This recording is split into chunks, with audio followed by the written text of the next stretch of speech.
Hello അസ്സാം വലൈക്കും. എന്തൊക്കെയുണ്ട്? എല്ലാവർക്കും സുഖം തന്നെയല്ലേ? ഇപ്പോൾ ഞാനിപ്പോൾ വന്നിരിക്കുന്നത് എന്താണെന്ന് വെച്ച് കഴിഞ്ഞാൽ ഒട്ടും വരയ്ക്കാൻ അറിയില്ല എന്ന് പറയുന്ന ആൾക്കാർക്കൊക്കെ വളരെ സിമ്പിളായിട്ട് വരയ്ക്കാൻ പറ്റുന്ന രീതിയിലുള്ള ഒരു ഡൂഡിൽ ആർട്ടുമായിട്ടാണ്.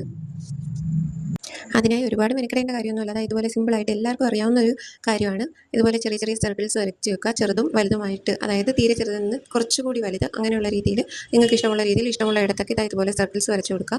അങ്ങനെ സർക്കിൾസ് വരച്ച് ഫുള്ളാക്കിയതിന് ശേഷം ബാക്കി ഗ്യാപ്പ് വരുന്ന ഭാഗങ്ങൾ ഇതുപോലെ കർവ്ഡ് ലൈൻസ്, അതും ഞാൻ ചെയ്ത പോലെ തന്നെ ചെയ്യണമെന്നില്ല, നിങ്ങൾക്ക് ഇഷ്ടമുള്ള രീതിയിൽ ഇഷ്ടമുള്ള സൈഡിലേക്കൊക്കെ വരച്ച് കൊടുക്കാവുന്നതാണ്. ഇത് കണ്ടപ്പോൾ നമ്മൾ ചെറുതിലെ പാട്ടുപാടി കളിക്കുമായിരുന്നു, വട്ടം വട്ടം നാരങ്ങ, അതൊക്കെയാണ് എനിക്ക് ഓർമ്മ വരുന്നത്. പിന്നെ 90s കിഡ്സിന് വളരെ വേഗത്തിൽ ഓർത്തെടുക്കാൻ പറ്റുന്ന ഒരു കാര്യമുണ്ട്, half circle plus full circle plus half circle എന്നൊക്കെ പറഞ്ഞിട്ട് കൊക്കക്കോള ആൻസർ വരുന്ന ഒരു കുസൃതി ചോദ്യം.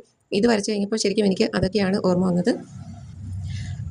പിന്നെ ഏതൊരെണ്ണം വരയ്ക്കാനാണെങ്കിലും ഏതൊരു ആർട്ട് ചെയ്യാനാണെങ്കിലും എപ്പോഴും നമ്മുടെ ക്ഷമ മസ്റ്റാണ്. പിന്നെ ബ്ലാക്ക് പെൻ ഉപയോഗിച്ച് ബോൾ പെൻ യൂസ് ചെയ്തിട്ടാണ് ഞാനിത് വരച്ചിരിക്കുന്നത്. എന്നാലും ഇതിനധികം ക്ഷമയൊന്നും വേണ്ട കേട്ടോ. വളരെ വേഗത്തിൽ തന്നെ ഒരുവിധം മെനക്കേടില്ലാതെ തന്നെ നമുക്ക് വളരെ പെട്ടെന്ന് വരച്ച് തീർക്കാൻ പറ്റുന്നുണ്ടായിരുന്നു.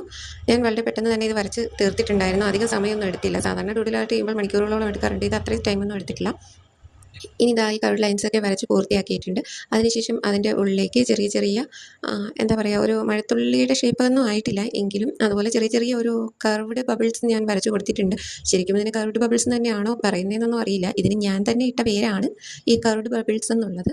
ഇതെന്താണെന്ന് വെച്ചാൽ ഇനി ഇതിന് ശേഷം ഞാൻ ഇതിൻ്റെ ഉള്ളിൽ കളർ ചെയ്യാനായിട്ട് പോവുകയാണ്. ബ്രഷ് പെൻ യൂസ് ചെയ്തിട്ടാണ് ഇതിൻ്റെ ഉള്ളിൽ കളർ ചെയ്യുന്നത്.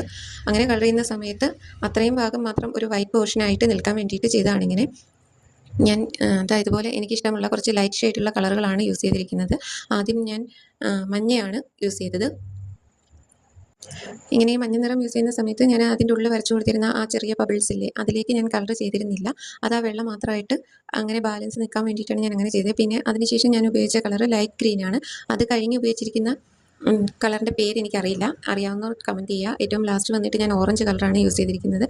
എന്തായാലും നിങ്ങൾ ഇതൊന്ന് ട്രൈ ചെയ്ത് നോക്കുക. വളരെ സിമ്പിളായിട്ടുള്ളൊരു ഡിസൈനാണ്.